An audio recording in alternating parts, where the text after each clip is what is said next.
Good evening everyone. आशा करते हैं आप लोग सभी अपने लक्ष्य के प्रति एकाग्र होंगे। आज हम लोग जो पढ़ेंगे भारत के भौतिक विभाजन को पढ़ेंगे, ठीक है। इस टॉपिक को समझने के बाद आपको भारत के बारे में बहुत विस्तृत और अच्छी नॉलेज हो जाएगी। तो इंडियन ज्योग्राफी से आने वाले प्रश्न को जो है ना अच्छा सा आप संभाल पाएंगे और एग्जाम में आप कर पाएंगे।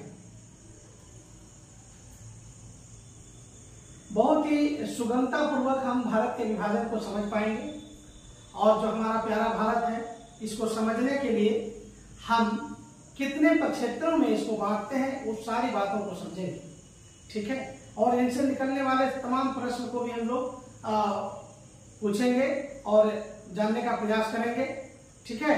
तो चलिए हम लोग देखते हैं भारत का भौतिक विभाजन कैसे समझेंगे। Let's begin the division of India. आप इस फिगर को देखिए, ठीक है। ये हमारा भारत है।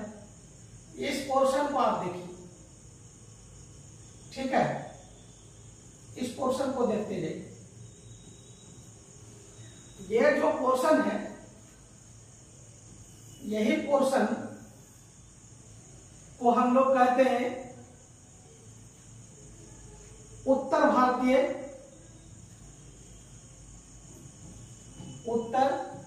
भारत का पर्वतीय क्षेत्र। ये एक नंबर हुआ, ठीक है। भारत को हम लोग जो डिवीजन करते हैं 6 भाग में करते हैं। कितने भाग में? 6 भाग में। इस 6 भाग को पहले आप एक बार देख लेंगे तो आपको जरा इजी होगा समझने। देखिए, पहला भाग है उत्तर भारत का पर्वतीय क्षेत्र। क्या है? पर्वतीय क्षेत्र, ठीक है। दूसरा जो भाग है यह है उत्तर भारत का विशाल मैदान। उत्तर भारत का विशाल मैदान। तीसरा जो क्षेत्र आपको दिखेगा वो है राजस्थान का मैदान। कौन है?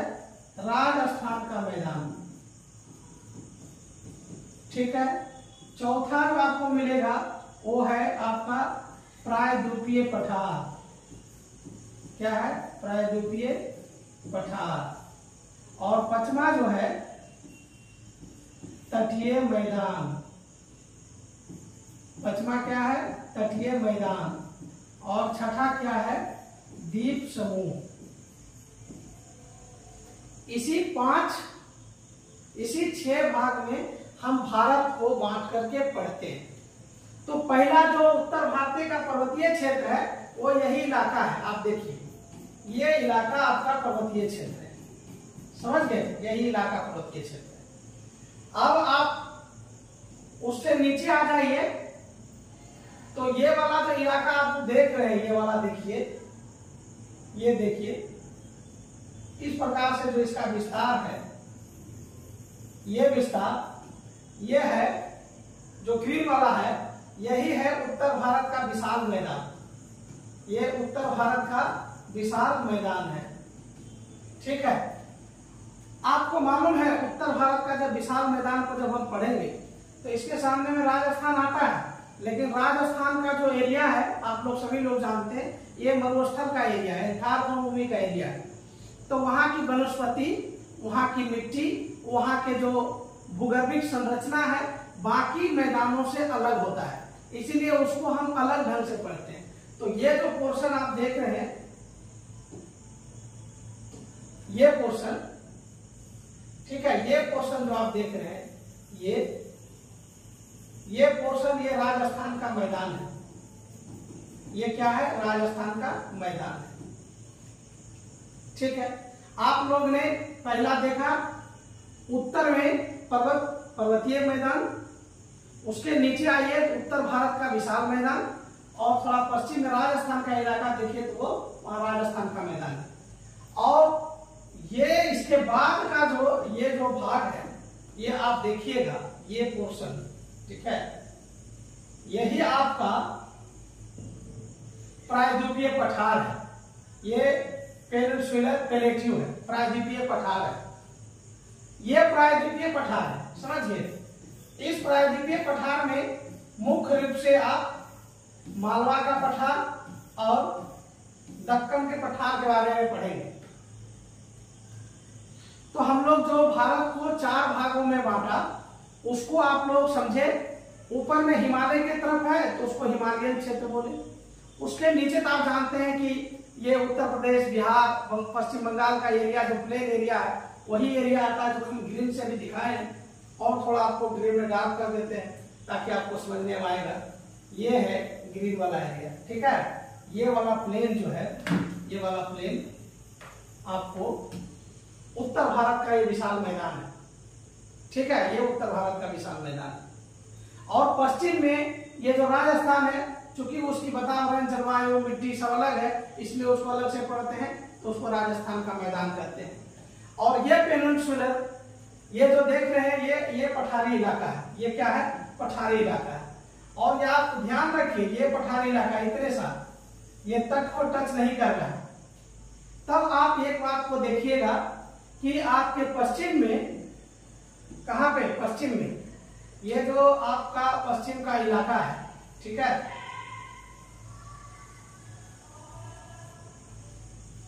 ये जो इलाका बच गया, ठीक है, इस इलाका को यदि समझने का कोशिश करिएगा तो यहाँ पे आपका है अरब सागर, यहाँ पे क्या है, अरब सागर है, ये सब लोग आप जानते हैं। ये है हमारा हिंद महासागर, ये क्या है, हिंद महासागर। और ये है आपका बंगाल की खाड़ी, क्या है, बंगाल की खाड़ी, ये है बंगाल की खाड़ी। तो अब आप यहाँ पे देखिए कि ये जो एरिया है, यहां से लेकर, अगर यहीं से शुरू कर दें, ये हम वाटर बना रहे हैं, तो ये पानी का मात्रा है और स्थल हमारे भारत के स्थल खंड से लगा हुआ है। तो यहां से लेकर के यहां तक का जो भूमि है वो तट के रूप में है, क्योंकि समुद्र से लगा हुआ है, तो समुद्र से लगने वाले भूमि को क्या कहते हैं, तट कहते हैं। तो ये जो मैदान आप देख रहे हैं ना, ये जो मैदान, अगर हम इसका मैदानी इलाका बना दें, इसका मैदानी इलाका बना दें, तो ये जो आप जो देख रहे हैं, ये जो अब एरिया बन गया, ये जो एरिया बना, इसी को बोलते हैं तटीय मैदान, इसी को हम लोग क्या कहते हैं, तटीय मैदान। अगर हम नंबरिंग करना शुरू कर दें तो ये तो 1 नंबर हो गया, जैसे हम यहाँ 1 नंबर दिए, ग्रीन वाला जो हो गया वो 2 नंबर हो गया, ठीक है, ये 2 नंबर हो गया।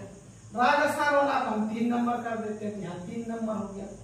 अब प्रायद्वीपीय भाग को अगर हम 4 कर दें तो ये 4 नंबर हो गया। तटीय मैदान अगर ये 5 है तो इधर भी 5 होगा, कहीं दोनों साइड तट, तो ये 5 हो गया। अब रहा द्वीप समूह। आप जानते हैं कि हमारे पास ये अंडमान निकोबार है, ठीक है ना, अंडमान निकोबार, और इधर लक्षद्वीप है। अंडमान निकोबार भारत का अभिन्न हिस्सा है, लक्षद्वीप भी भारत का अभिन्न हिस्सा है। अंडमान निकोबार में ही आपको इंदिरा पॉइंट मिलेगा, ग्रेटर निकोबार में, यहाँ पे जो आप लोग जानते हैं कि भारत का दक्षिणतम बिंदु इंदिरा पॉइंट है, तो ये भी आप याद रखिएगा कि भारत का जो दक्षिणतम बिंदु इंदिरा पॉइंट है, जिसको एक समय पिग्मेलियन पॉइंट भी कहा जाता था, ठीक है, पार्सन पॉइंट भी इसको कहा जाता था, पुराना नाम, ठीक है। तो अभी जो आप देखेंगे कि ये जो यहाँ पर अंडमान निकोबार द्वीप समूह है और ये लक्षद्वीप द्वीप समूह को जो पढ़ेंगे, ये 6 नंबर में पढ़ेंगे।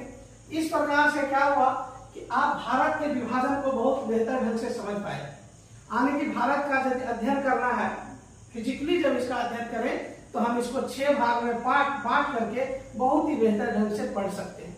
आई होप कि आप लोगों ने इस बात को समझा होगा कि भारत के अध्ययन के लिए भारत को 6 भागों में बांटा जा सकता है। पहला, हिमालय का पर्वतीय क्षेत्र, उत्तर भारत का विशाल मैदान, राजस्थान का मैदान, प्रायद्वीपीय पठार, तटीय मैदान और द्वीपीय समूह। चलिए, तो पर्वतीय मैदान को पढ़ने से पहले थोड़ा सा हम लोग जिस पर्वत के मैदान को पढ़ेंगे उस पर्वत का नाम है हिमालय पर्वत।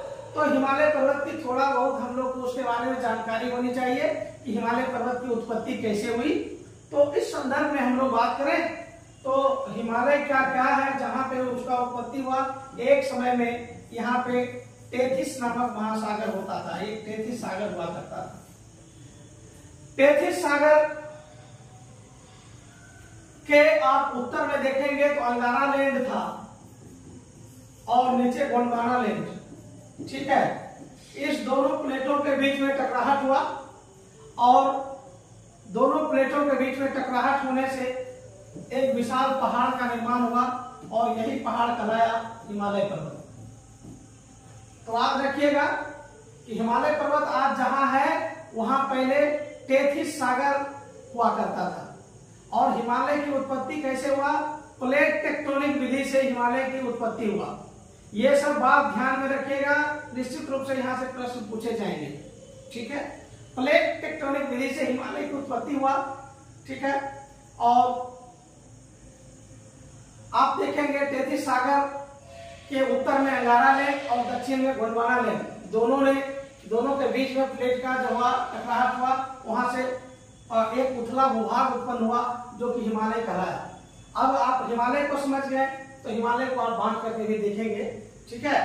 नेक्स्ट स्लाइड के हिसाब से हम लोग चलते हैं। तो भारत की अब जो भौगोलिक स्थिति है, जैसा कि हमने अभी डिस्कस किया, उसके बारे में एक ब्रीफ शॉर्ट है यहाँ पे आपको। तो जो हमने डिस्कशन किया है बस वही है कि पहला जो हिमालय का भौतिक आधार पर जब हम बांटे तो उत्तर का पर्वतीय मैदान, अभी ऑलरेडी इसके बारे में चर्चा कर चुका हूँ इस स्लाइड के बारे में। उत्तर भारत का विशाल मैदान, प्रायद्वीपीय पठार, भारतीय मरुस्थल या इसको राजस्थान का मैदान कह सकते हैं, तटीय मैदान या समुद्र तटीय मैदान या द्वीप समूह, यही 6 का हम लोग चर्चा किए थे जो कि आपको स्लाइड में यहाँ देखने के लिए मिल रहा है, ठीक है।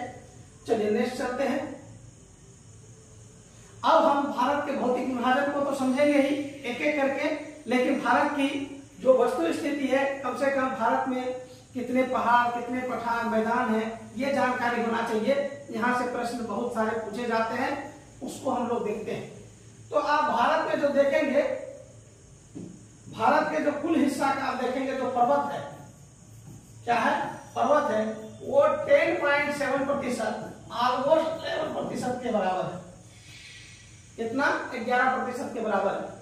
और यहाँ पहाड़ियां है 18%, पठार है 28% और मैदान है 43%। इसको देखिए जनरली क्या है ना, याद करना भी आसान है थोड़ा। इसको विजुअल अगर देखेंगे तो आपको मैं बताऊं, जैसे पहाड़ सबसे ऊंचा होता है ना, पहले पहाड़ का एक ऊंचाई बनाए, ये कितना है? 11% है। पहाड़ से कम ऊंचा ये पर्वत है, क्या है? ये पर्वत है, ठीक है। पर्वत 11% है। पर्वत से कम ऊंचा पहाड़ होता है, तो पर्वत से कम ऊंचा ये बड़ा, थोड़ा ज्यादा बड़ा हो गया, ठीक है। एक सेकेंड,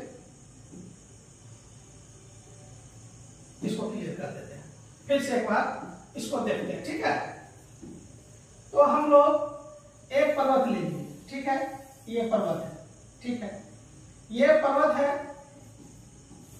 इसकी ऊंचाई बहुत होता है, ये 11% है। और अब देखिए यहीं पे सटा हुआ एक पहाड़ है, ये क्या है? पहाड़ है, क्या है? पहाड़ है। ये आपका 18% है, ठीक है। अब इससे भी कम ऊंचा पठार होगा, क्या होगा? पठार होगा। ये आपका 28% है। कितने प्रतिशत है? 28%। और उससे भी कम ऊंचा क्या होगा? मैदान होगा, जो कि 43% है। तो स्वाभाविक बात है, बहुत ज्यादा ऊंचाई जमीन पर नहीं रहता है। कब ऊंचाई रहेगा? पर्वत कम रहेगा, उससे थोड़ा ज्यादा पहाड़, उससे थोड़ा ज्यादा पठार और सबसे ज्यादा मैदान होगा। तो एक थोड़ा सा डायग्रामेटिक देख लिए तो इजी हो गया। पहाड़ कितना प्रतिशत है? 11%। पर्वत 11%, पहाड़ 18%, पठार 28% और मैदान 43%। याद रखिएगा, ये क्वेश्चन यहां से प्रश्न पूछे जा सकते हैं, ठीक है।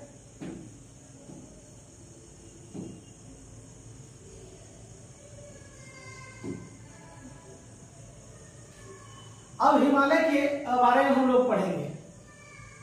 तो हिमालय जो है, बेसिकली हिमालय का यदि हम विकास देखें, ठीक है, तो हिमालय का आप देखेंगे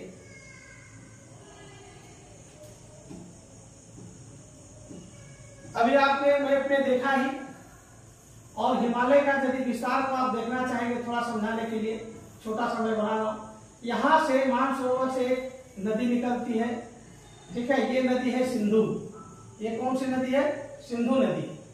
ठीक है, तो हिमालय का जो आपको विस्तार देखने के लिए मिलेगा, ये सिंधु से लेकर यहीं से एक और नदी निकलती है। चलिए आपको एक मैप में आपको दिखाते हैं, ज्यादा इजी रहेगा। एक सेकेंड आपको मैप पर लेके चलते हैं, एक ब्लैंक मैप पर लेके चलते हैं। यहां पे आके देखिए, तो इस मैप पर आप देखिए, यहां से आपका यहां पे एक मानसरोवर झील है। क्या है? यहां पे मानसरोवर झील है। यहां से एक नदी निकलती है इस प्रकार से और यहाँ पे आके गिरती है अरब सागर में। इसका नाम है सिंधु। इसका नाम क्या है? सिंधु। यहीं से एक और नदी निकलती है, इस प्रकार से जाती है, यहाँ पे मिलती है। इसका नाम है सतलज। इसका नाम क्या है? सतलज। और यहीं से एक नदी निकलती है और इस प्रकार से आकर के बंगाल की खाड़ी में गिरती है। इसका नाम है ब्रह्मपुत्र। तो जो हिमालय का विस्तार है वो आप देखिए जरा गौर से। हिमालय का विस्तार आप देखेंगे, यहां से इस प्रकार से हिमालय का विस्तार आपको मिल जाता है। ठीक है, यानी सिंधु से लेकर के ब्रह्मपुत्र तक इसका विस्तार मिलेगा। और ब्रह्मपुत्र की घाटी जो नीचे आएगा, ये जो पूर्वांचल की पहाड़ी कहलाएगा, इधर तक इसका विस्तार मिलता है। तो आप लोग हिमालय के विस्तार को समझे। सबसे पहले हमने क्या बताया हिमालय के बारे में कि ये सिंधु नदी से लेकर के कहां तक? ब्रह्मपुत्र नदी तक इसका विस्तार है। इस नदी तक, ब्रह्मपुत्र नदी तक विस्तार है। इसकी कुछ खास विशेषताएं हैं। आप जब हिमालय पर्वत की जो मानचित्र पर आप देख रहे हैं, तो यहाँ आप देख रहे हैं जो हिमालय पर्वत है, इसका आकार नहीं लग रहा है कोई चाप के आकार है या तलवार के आकार का है। तो इसीलिए अगर क्वेश्चन पूछ लिया जाए हिमालय का आकार कैसा है, तो आप जवाब दीजिएगा कि हिमालय का आकार चाप के आकार का है या तो तलवार के आकार का है। ये दिख ही रहा है आपको। तो अगर इसकी स्ट्रक्चर पूछा, आकार अगर पूछ लिया आकार, तो ये हो गया तलवार या चाप हो जाएगा। ठीक है, एक तो आकार हो गया। उसके बाद आप विस्तार तो देख लिए, सिंधु से विस्तार ब्रह्मपुत्र तक था। उसके बाद जो इंपॉर्टेंट चीज आप ऑब्जर्व कर रहे हैं, आप लोग खुद ऑब्जर्व कर रहे होंगे बाय फिगर, कि आपको देखने के मिल रहा होगा जो पश्चिमी इलाका है। क्योंकि आपको तो मालूम है ना, मैप में इधर ईस्ट होता है और इधर वेस्ट होता है।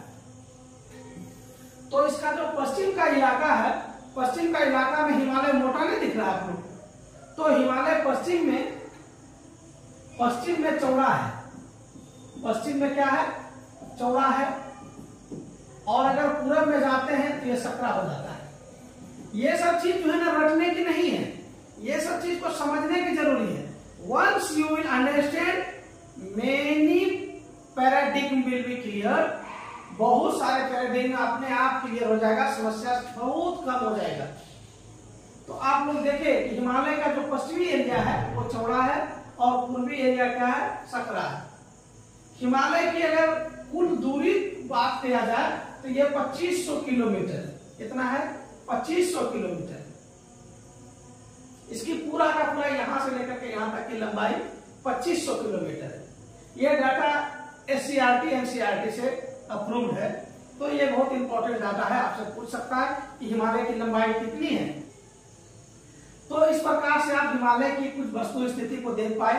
ठीक है, अच्छा, उसके बाद हम पीछे स्लाइड्स में चलते हैं, वहां पे आपको बताएंगे। ठीक है, तो हिमालय एक बलित पर्वत है। इसका विस्तार सिंधु से ब्रह्मपुत्र तक है। हिमालय की जो लंबाई है 2500 किलोमीटर है। कश्मीर में इसकी चौड़ाई 500 किलोमीटर होता है, जबकि अरुणाचल प्रदेश जाते जाते 160 किलोमीटर होता है। ये बात भी आप लोग बहुत बेहतर ढंग से समझ गए होंगे, क्योंकि पश्चिम में चौड़ा है और पूरब जैसे जैसे जाते हैं सकरा होता है। तो क्या है ना कि जैसे ही आप वस्तु स्थिति को समझते हैं ना, आपको मन लगने लगता है, अच्छा लगने लगता है। चलो ठीक है, इस तरह से क्वेश्चन आएगा, हम कर देंगे। और यही है रणनीति पढ़ने का। जो चैप्टर आप पढ़ रहे हैं उसको इम्बाइब कर लेना है, तभी आप अच्छा कर पाएंगे। ठीक है, नेक्स्ट। अब जो हिमालय का हम तो आपको बताए कि हम हिमालय को दो तरह से हिमालय को बांट करके हम पढ़ सकते हैं। एक हिमालय के उत्पत्ति के आधार पर इसका बंटवारा होता है और दूसरा इसका प्रादेशिक के हिसाब पर बंटवारा होता है। हम आपको सबसे पहले प्रादेशिक विभाजन के बारे में बताएंगे और उसके बाद उत्पत्ति के बारे में बताएंगे। जो प्रादेशिक विभाजन के बारे में आपको जानना है तो हम फिर से उसी मैप पर ले जाएंगे, ब्लैक मैप पर। और यहाँ पे आपको हम प्रादेशिक विभाजन के बारे में बताएंगे कि कैसे हिमालय को हम बांट करके पढ़ सकते हैं। ठीक है, चलिए नाउ इस बात को समझने के लिए फिर से आपको मालूम है, आप लोग सब जानते हैं, यहाँ से एक नदी निकला, इसी नदी का नाम है सिंधु, यहाँ गिरा, और यहीं से एक नदी निकला ये ब्रह्मपुत्र और यहाँ गिरा, इसी से एक नदी निकला है सतलज, ये यहाँ जाके मिला। ठीक है, और इसी बीच में आपका हिमालय है। ठीक है, इसी बीच में ये हिमालय है। तो अब जो बात यहाँ पे आपको देखने के लिए मिल रहा है ये बहुत इंपॉर्टेंट है, इसको बहुत ही अच्छा से समझना है कि यहाँ पे दो नदी आप लोग देख लिए। एक नदी तो ये रहा आपका सिंधु, ठीक है, चलिए, और दूसरा नदी ये आप देख लिए सतलज है, दूसरा नदी सतलज है। और हम एक तीसरा नदी की बात करते हैं, तो तीसरा नदी यहाँ फिर उत्तराखंड से निकलते है, इसका नाम है काली नदी। काली नदी को ही हम शारदा नदी कहते हैं। तो ये सिंधु नदी, सतलज नदी और काली नदी, और ठीक ये सिक्किम के पास एक और नदी यहाँ पे है जिसको हम तीस्ता नदी कहते हैं। क्या कहते हैं? तीस्ता नदी कहते हैं। चलिए, ये तीस्ता नदी भी हम देखे, और ये तो आपको मालूम है ये नदी है आपका ब्रह्मपुत्र। क्या है? ब्रह्मपुत्र। और डिवीजन देखिए, बहुत ही शानदार डिवीजन है इसका। हिमालय पर्वत का जो डिवीजन है, अब कैसे डिवीजन हो रहा है, अभी यहां से देखिए, सिंधु से लेकर के देखिए, ये सिंधु से लेकर के सतलज तक ये जो हिमालय है, ये जो हिमालय का हिस्सा आप देख लीजिए, ये हिमालय कहलाता है पंजाब हिमालय। कौन सा हिमालय? पंजाब हिमालय। इसी को आप कश्मीर हिमालय कह सकते हैं, और इसी को आप पश्चिम हिमालय भी कह सकते हैं। जो सबसे पश्चिम वाला हिमालय हुआ उसको पश्चिम हिमालय कहने में तो कोई गुरेज नहीं है। सबसे जो पश्चिम हिमालय हुआ था, आप फिगर में देख लीजिए, थोड़ा सा नीचे आ गया है, ज्यादा उसे ये नहीं करिएगा। तो ये जो हिमालय आपको देखने के लिए मिलेगा, ये तो पंजाब का एरिया में है, और पंजाब, इसीलिए इसको पंजाब का हिमालय कहते हैं। चूंकि ये कश्मीर एरिया में, इसको कश्मीर का हिमालय भी कहते हैं। तो ये हिमालय पूछा जाए कि पंजाब हिमालय किन दो नदियों के बीच में है, क्वेश्चन अगर पूछा जाए तो सिंधु और सतलज नदियों के बीच में है। ये बहुत इंपॉर्टेंट, आई होप कि आप लोग समझ गए होंगे। पंजाब हिमालय किन दो नदियों के बीच में है। अभी देखिएगा, नदी वाला सीरीज आप लोग याद करिएगा। हम अभी इतना अच्छा से बता रहे हैं, क्वेश्चन हम पूछेंगे, याद रखिएगा। सिंधु से सतलज के बीच में जो नदी है, सिंधु से सतलज के बीच के हिस्सा में जो हिमालय है, पर्वत है, उसको हम लोग पंजाब हिमालय कहते हैं, या तो उसको हम कश्मीर हिमालय कहते हैं, या तो उसको हम पश्चिमी हिमालय कहते हैं। It's very clear now. अब यहाँ पे देख लीजिए, सतलज आया। कौन आया? सतलज आया। तो ये सतलज नदी और ये काली नदी के बीच में जो आपको पहाड़ मिलेगा, ये वाला, इस पहाड़ को हम, यानी इस हिमालय को हम कुमायूं हिमालय कहते हैं। कौन सा हिमालय कहते हैं? कौन सा हिमालय कहते हैं? कुमायूं। कुमायूं ऐसे भी जानते हैं, कुमायूं गढ़वाल का इलाका उत्तराखंड में। तो पंजाब हिमालय के बाद कौन हिमालय आया? कुमायूं हिमालय आया। ठीक है, और उसके बाद और आगे आप चलेंगे तो उसके बाद आपका एक हिमालय आता है जो काली नदी और तीस्ता नदी के बीच में आता है। ये लगभग 800 किलोमीटर है। आपको मालूम है कि हिमालय की कुल लंबाई है 2500 किलोमीटर। 2500 किलोमीटर में अकेले ये हिमालय, जहां की नेपाल पड़ता है, इसलिए इसको नेपाल हिमालय कहते हैं। क्या हिमालय कहते हैं? नेपाल हिमालय कहते हैं। ठीक है, और इसकी लंबाई 800 किलोमीटर। इस प्रकार से प्रादेशिक विभाजन यदि हिमालय का कर दिया जाए और ये क्वेश्चन पूछा जाए कि निम्न में से कौन सा हिमालय सबसे लंबा है, तो आंसर होगा नेपाल हिमालय। ये सवाल रखिएगा। अगर पश्चिम से चल रहे हैं तब आपका पहले आया पंजाब हिमालय, उसके बाद आया कुमायूं हिमालय, और उसके बाद नेपाल हिमालय आया। इसी नेपाल हिमालय की जो सबसे ज्यादा लंबाई है, कितना लंबाई है? 800 किलोमीटर है। इसी नेपाल हिमालय में आपको माउंट एवरेस्ट देखने के लिए मिलता है, जो दुनिया की सबसे ऊंची चोटी है। इसी माउंट एवरेस्ट को नेपाल में सागर माथा कहा जाता है। यहाँ पे सबसे ऊंची जो चोटी है उसका नाम है माउंट एवरेस्ट। क्या नाम है? Mount Everest. और नेपाल में इसको क्या कहते हैं? सागर माथा। नेपाल में माउंट एवरेस्ट को क्या कहते हैं? सागर माथा कहते हैं। तो आप लोग पंजाब हिमालय, कुमायूं हिमालय, नेपाल हिमालय इसको देख लिया। उसके बाद आप देखिएगा यह तीस्ता नदी के पास पहुंच जाता है, यह इसका विस्तार। और तीस्ता नदी के बाद से इसका जो विस्तार है ब्रह्मपुत्रा तक। कहां तक? ब्रह्मपुत्रा तक। तो ये जो ब्रह्मपुत्रा तक जो इसका विस्तार है, तीस्ता नदी के बाद से जो विस्तार ब्रह्मपुत्रा तक है इसका, ठीक है, ये जो विस्तार है इसको हम लोग कहते हैं असम हिमालय। क्या कहते हैं इसको? असम हिमालय कहते हैं। ठीक है। तो इस प्रकार से जो है प्रादेशिक विभाजन हिमालय का 4 भागों में हुआ है। और अगर हिमालय का छूट अगर विस्तार देखा जाए, नीचे को जो विस्तार देखा जाए, तो ये पुटकई है, लुसाई है, इस प्रकार का पहाड़ियां आपको देखने के लिए नीचे मिलेगा, जिसको हम पूर्वांचल पहाड़ियां कहते हैं। आई होप कि आप लोग समझ रहे होंगे। और समझने का तो पहचान बस एक ही है कि आप मेरे प्रश्न का जवाब दीजिए। आप लोग बताइए कि सागर माथा किस हिमालय में मिलता है? फर्स्ट, सागर माथा किस हिमालय का हिस्सा है? तो इस प्रकार से आपने प्रादेशिक हिमालय को आप लोग समझ पाए। अभी नेक्स्ट हम लोग देखते हैं स्लाइड से। ठीक है। अब थोड़ा हम हिमालय को तो हम लोग विभाजन कर लिए। ठीक है, वेरी नाइस। समीमा, संजीव, साक्षी, सतीश जी, प्रणव, गौतम जी, आलमीना जी, सुवीन, वेरी नाइस। इसका मतलब है कि कम्युनिकेशन अच्छा हो पा रहा है। वेरी नाइस, थैंक यू, अच्छा लगा। सभी ने सही जवाब दिया। हाँ, तो अभी एक बार हिमालय को और भी एक बार हम लोग बांट के देख लेते हैं, तब हम लोग ट्रांस हिमालय की तरफ जाएंगे। ठीक है ना। तो हम लोग फिर से एक बार मैप पर चलते हैं। मैप पर एक बार फिर से चलते हैं। तो हम लोग प्रादेशिक विभाजन तो कर लिए। आप प्रादेशिक विभाजन में नदियों का कमाल देखा था कि सिंधु नदी और सतलज नदी के बीच में पंजाब हिमालय, सतलज नदी और काली नदी के बीच में कुमायूं हिमालय, काली नदी और तीस्ता नदी के बीच में नेपाल हिमालय, और तीस्ता और ब्रह्मपुत्र के बीच में असम हिमालय। ये तो हम लोग उसके हिसाब से देखे थे। हिमालय को हम उसके उत्पत्ति के हिसाब से अगर देखने की कोशिश करें तो इसका एक अलग ही इंटरेस्टिंग कहानी है। इसको भी आप बहुत बेहतर ढंग से समझिए।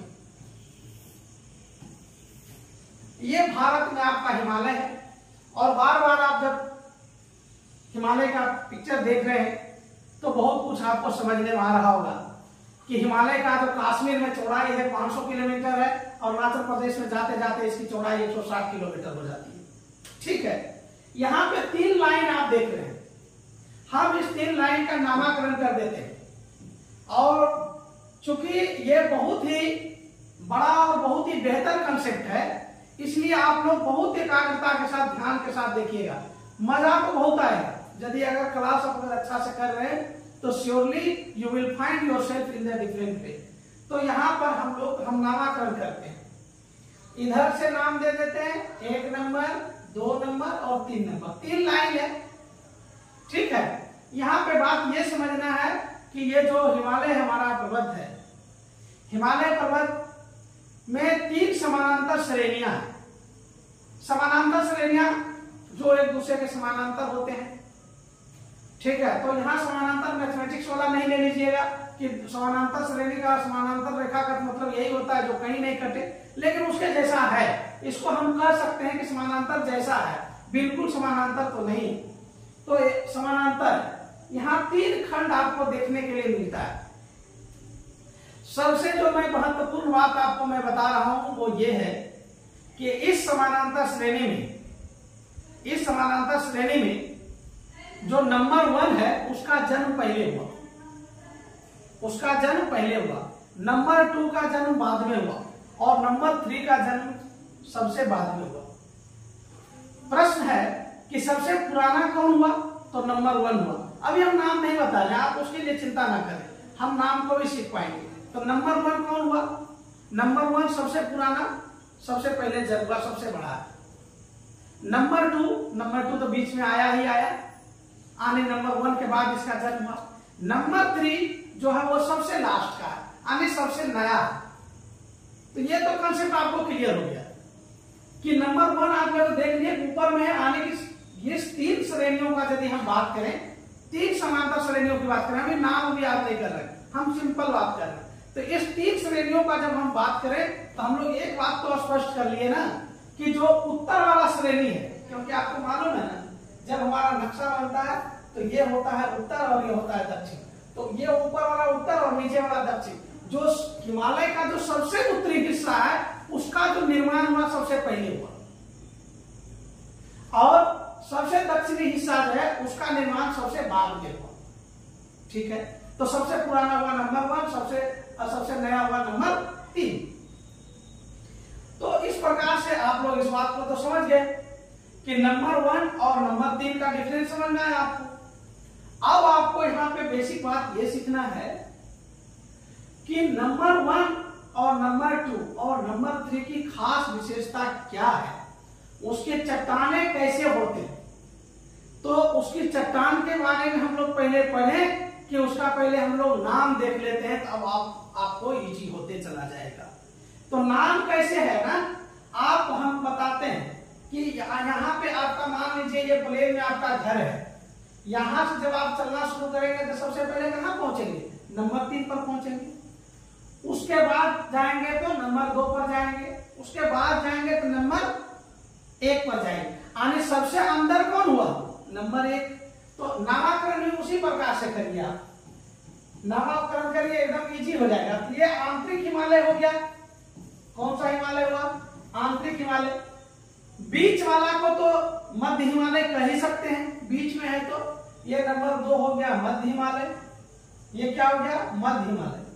और ये जो बाहर वाला है जिसको बाह्य हिमालय तो हम कह ही सकते हैं। देखिए कितना इजी से आप चीज को समझ सकते हैं, उसके आधार पर जाइए।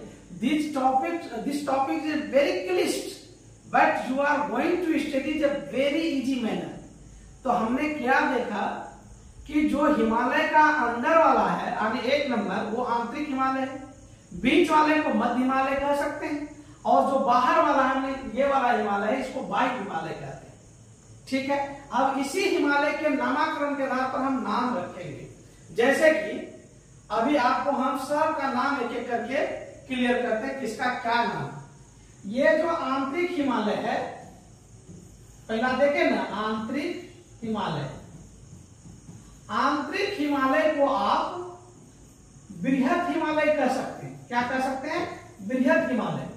बृहद हिमालय इसलिए कह सकते हैं क्योंकि हिमालयों श्रेणी में सबसे बड़ा श्रेणी वही है, सबसे ऊंचा श्रेणी वही है। आप जो माउंट एवरेस्ट देखिए, माउंट एवरेस्ट कहाँ मिलता है, बृहद हिमालय में। भारत की जो सबसे ऊंची चोटी है हिमालय की, कंचनजंगा, कहाँ मिलता है, बृहद हिमालय में। तो ये आंतरिक हिमालय ही क्या है, बृहद हिमालय। बृहद मतलब बड़ा, बड़ा मतलब ग्रेट, तो इसी को हम लोग कहते हैं ग्रेट हिमालय। इसी को क्या कहते हैं, ग्रेट हिमालय। इसको क्या कहते हैं, ग्रेट हिमालय कहते हैं। ग्रेट हिमालय को अगर हिंदी में कहेंगे तो इसका नाम क्या हो जाएगा, महान हिमालय। क्या हो जाएगा, महान हिमालय।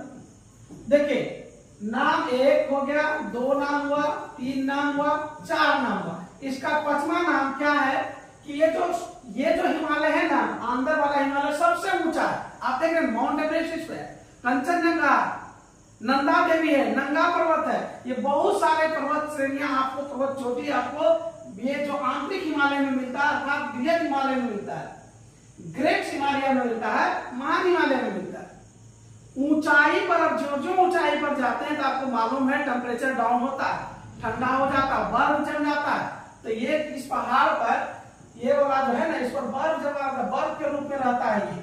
तो यहाँ पे आइस जमा रहता है, इसीलिए इसका नाम हिमाद्री है। इसलिए इसका क्या नाम है? हिमाद्री है। तो बहुत बार आप लोग पढ़ने का कोशिश किए, पता नहीं कभी आपको नाम हिमाद्री मिल जाता था, कभी महान हिमालय नाम मिल जाता था, कभी बृहद हिमालय नाम मिलता था, कभी आंतरिक हिमालय नाम मिलता था। I hope it is clear. अगर क्लियर है तो आप लोग कमेंट करके बताइए कि आज बहुत बेहतर ढंग से इसको समझ पा रहे हैं हिमालय के हिस्सा को, कि क्या आप लोग नाम को समझ पा रहे हैं और जो भी टॉपिक चल रहा है उसको क्लियर स्पष्ट समझ पा रहे हैं कि नहीं समझ पा रहे हैं? Very fast comment it. तो ये आंतरिक हिमालय को हम इतना भाग में समझ जाते हैं कि इसका नाम आंतरिक हिमालय का ही है। ठीक है, नेक्स्ट में हम लोग देखते हैं कि जो मध्य हिमालय को हम किस नाम से पुकार सकते हैं, किस नाम से जा सकते हैं। चलिए, वेरी नाइस, आपने जवाब दिया। सोना, संजीव, अलविना, सेमिमा, अनिशा, वेरी नाइस। साक्षी, अच्छा लगा कि आप लोग एकदम स्पष्ट और बहुत अच्छा ढंग से समझ पा रहे हैं, क्योंकि ये क्लिष्ट है, इसलिए मैं हड़बड़ी नहीं कर रहा हूं। मुझे मालूम है कि आपको यहाँ बहुत अच्छा ढंग से जानना है, इसलिए बहुत बेहतर ढंग से आपको मैं बता भी रहा हूँ। आप सीख रहे हैं, इंटरेस्ट ले रहे हैं, ये भी हमको अच्छा लग रहा है। तो यहाँ पे हम लोग देखेंगे आंतरिक हिमालय का तो हम लोग नाम सीख गए। अब हम लोग मध्य हिमालय का नाम के बारे में अगर देखने जाए, यानी ये बीच वाला का, तो ये मध्य हिमालय क्या है? मध्य हिमालय बीच में है तो मध्य हिमालय कहे। इसको अन्य नाम से हम क्या जान सकते हैं? देखिए, बाह्य हिमालय जो है ना, इससे तुलना नहीं करके इस हिमालय को 1 नंबर और 2 नंबर से अगर तुलना किया जाए, ऊपर वाला तो बड़ा था तो बीच वाला उससे छोटा था, तो इसीलिए इसको लघु हिमालय कहे। क्या कहे? लघु हिमालय। किसके सापेक्ष? इसके सापेक्ष में ये लघु हिमालय है। बृहद हिमालय के सापेक्ष में बीच वाला क्या है? लघु हिमालय। इसको हम लोग लघु हिमालय कह सकते हैं। लघु हिमालय को अंग्रेजी में लेसर हिमालय कह सकते हैं, लेसर हिमालय कह सकते हैं। इसका और अंग्रेजी में कुछ बोल सकते हैं, लोअर हिमालय कह सकते हैं, लोअर हिमालय कह सकते हैं। और लघु हिमालय है, मध्य हिमालय को लघु हिमालय कहते हैं। और ये बेसिकली हिमाचल प्रदेश से तो इसको हिमाचल श्रेणी के रूप में भी जानते हैं। किस रूप में जानते हैं? हिमाचल श्रेणी के रूप में भी जानते हैं। तो लघु हिमालय या मध्य हिमालय, मध्य हिमालय को फिर किस नाम से जाने?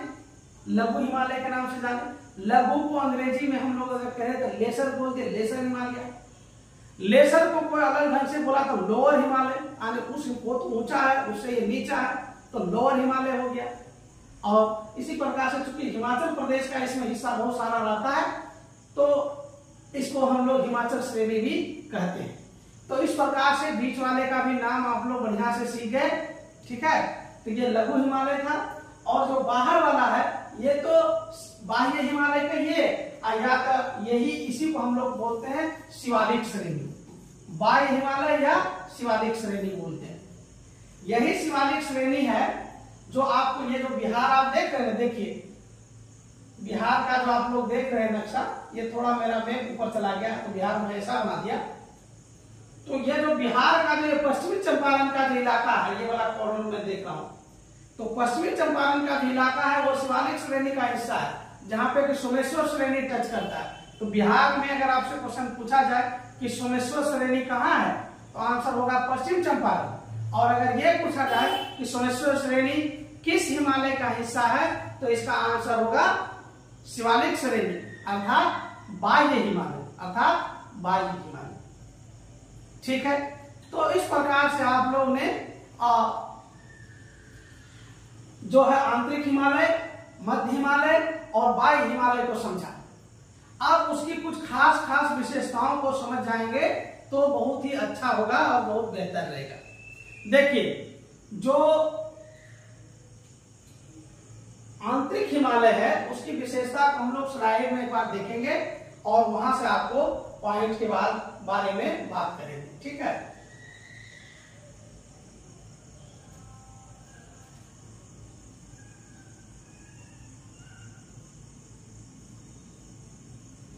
यही था बृहद हिमालय। बृहद हिमालय के बारे में हम लोग बहुत चर्चा किए। इसको हम लोग हिमाद्री कहते हैं। हिमाद्री क्यों कहते हैं आपको हमने समझा दिया, क्योंकि वहां हिम जमा रहता है। ठीक है, इसका निर्माण सबसे पहले हुआ है। आप जो भी अभी पॉइंट आप पढ़ेंगे ना आपको अच्छा लगेगा, इसलिए अच्छा लगेगा ना कि एवरीथिंग आपको पता चल गया है। इसको हम लोग बहुत बेहतर ढंग से डिस्कस कर चुके हैं। तो इसको हिमाद्री कहते हैं। निर्माण सबसे पहले हुआ, सर्वाधिक ऊंची है और इसकी चट्टान ग्रेनाइट की चट्टान है। चट्टान पर थोड़ा हम आपसे बात करना चाहते हैं। तीनों जो सीरीज है उसकी चट्टान से भी क्वेश्चन आपको पूछे जा सकते हैं और ये बहुत अच्छा कंसेप्ट है। ये वाला जो अंदर वाला है, जो एक नंबर हम आपको सिखाए, ये ग्रेनाइट है। ये क्या है? ग्रेनाइट है। वहां पे ऐसा चट्टान है जिसमें जीवाश्म रहता ही नहीं।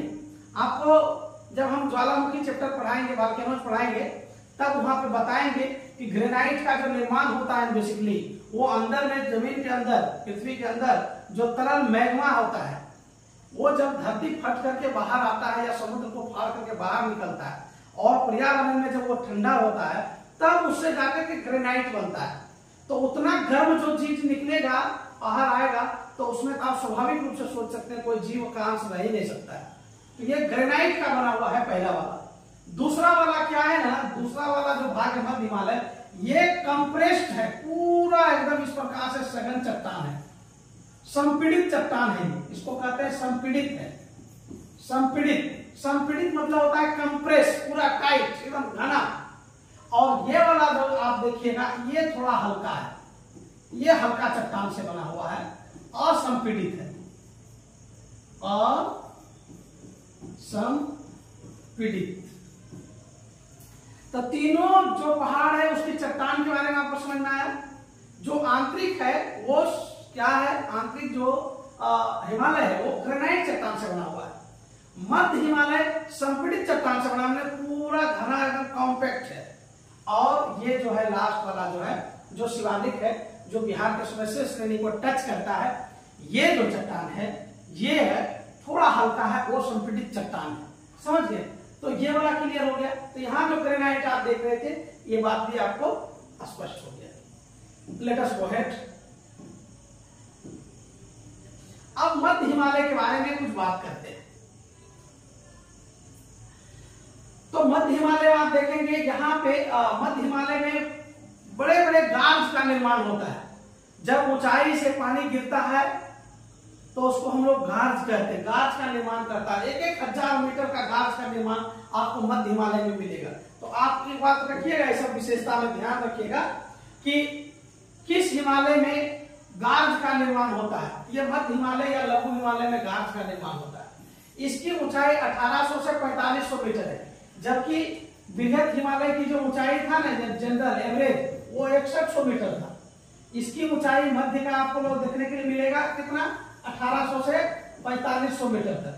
तो उसकी ऊंचाई बहुत है। जैसे जैसे आप नीचे आएंगे वैसे वैसे ऊंचाई कम हो जाता है, वो तो आपको पता चल गया। औसत चौड़ाई 50 किलोमीटर है। लघु हिमालय में पीर पंजाल जो श्रेणी है ये सबसे लंबी और सबसे महत्वपूर्ण है। यही लघु हिमालय में घास का मैदान होता है। क्या होता है? घास का मैदान। घास के मैदान जो चारागाह के रूप में यूज होता है, इस घास के मैदान को मर्ग कहते हैं। ये बहुत इंपॉर्टेंट क्वेश्चन है कि लघु हिमालय में घास का मैदान होता है जो चारागाह के रूप में इस्तेमाल होता है। इसको हम लोग क्या कहते हैं? मर्ग कहते हैं। क्या कहते हैं? मर्ग कहते हैं। इसीलिए आपको ये मिलेगा गुलमर्ग, सोनमर्ग और खिलनमर्ग, ये इसी लघु हिमालय में आपको मिलेगा।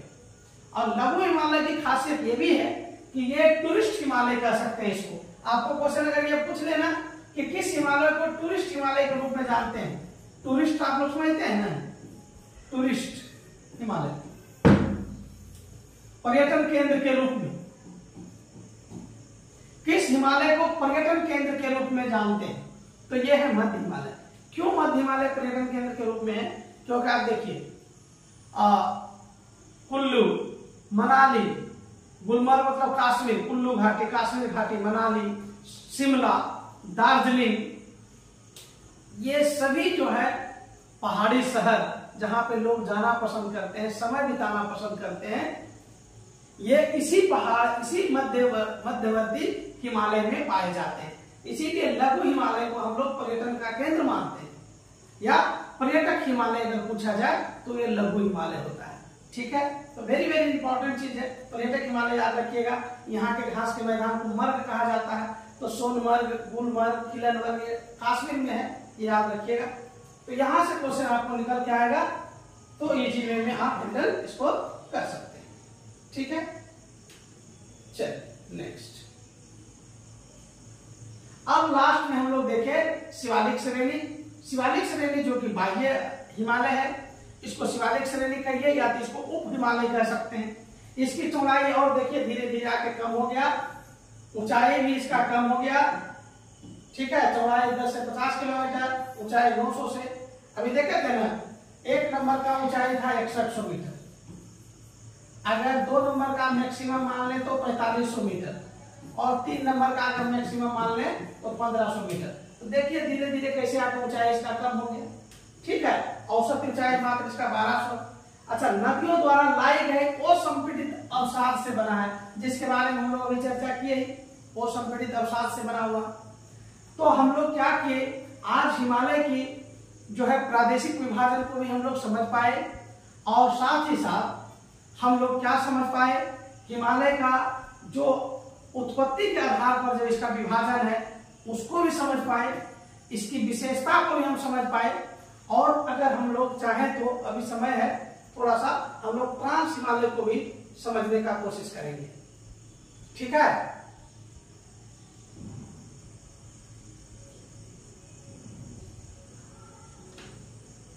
चलिए तो हम लोग ट्रांस हिमालय के बारे में एक बार,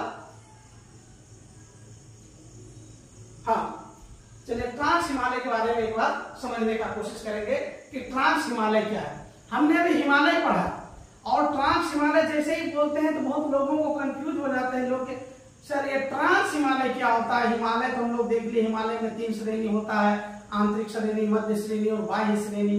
ये ट्रांस हिमालय बहुत समझ में नहीं आता। ट्रांस हिमालय बहुत इजी है समझना, आपको मैं बता देता हूं ट्रांस हिमालय क्या है। देखिए हिमालय का यही 3 श्रेणी है जो आप बार बार देख रहे हैं, नंबर 1, नंबर 2, नंबर 3। ये तो हिमालय की श्रेणी। हिमालय के अगर ऊपर जाएंगे, हिमालय के उस पार का एरिया ही ट्रांस हिमालय है। इसको हम लोग आपको मैप में दिखाएंगे। ठीक है, तो इसके लिए हम आपको मैप में लेके चलते हैं, मैप में आपको बेहतर समझाएंगे। ठीक है, तो ट्रांस हिमालय बेसिकली क्या है उसको देखिए। ये आपका रहा हिमालय। हिमालय का जो ऊपर का हिस्सा है, और वहां पे अगर कोई दर्रा है इस प्रकार का, वहां पे जो पर्वत श्रेणियां हैं, तो हिमालय के उस पार, हिमालय के उस पार जो पर्वत श्रेणियां हैं उसको हम बोलते हैं ट्रांस हिमालय। ये जो आप श्रेणी देख रहे हैं ना, ये पहला वाला जो श्रेणी है इसको कहते हैं काराकोरम श्रेणी है, और ये जो श्रेणी आप देख रहे हैं ये लद्दाख श्रेणी है। कौन सा श्रेणी है? लद्दाख है। और ये श्रेणी है जास्कर, और एक श्रेणी यहाँ पे है ये वाला, इसको बोलते हैं कैलाश श्रेणी। क्या बोलते हैं? कैलाश। तो ये 4 श्रेणियां आपको हिमालय के उस पार में मिलेगा। आप लोग घबराइए नहीं, इसको सिंपल समझिए। हिमालय को हमने पढ़ लिया, हिमालय के उस पार जो श्रेणियां हैं उसी को हम लोग ट्रांस हिमालय कहते हैं।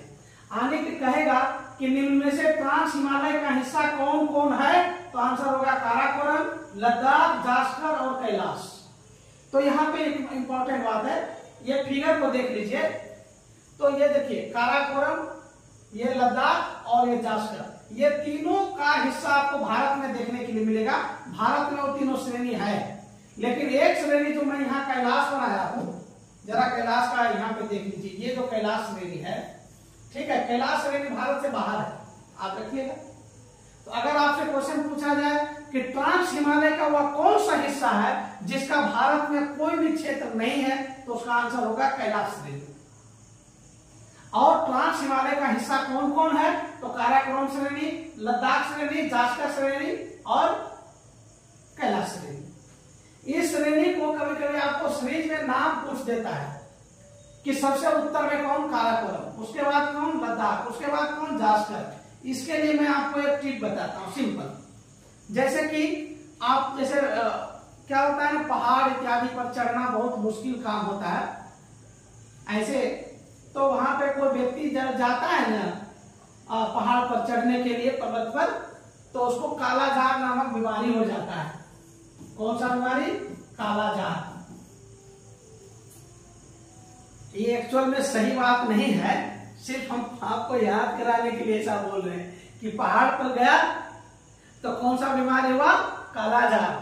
तो कालाजार हुआ कहाँ? ट्रांस हिमालय में। तो ट्रांस हिमालय का यही सीरीज है, का फॉर काराकोरम, ला फॉर लद्दाख और जा फॉर जास्कर। ये याद हो जाएगा आपको।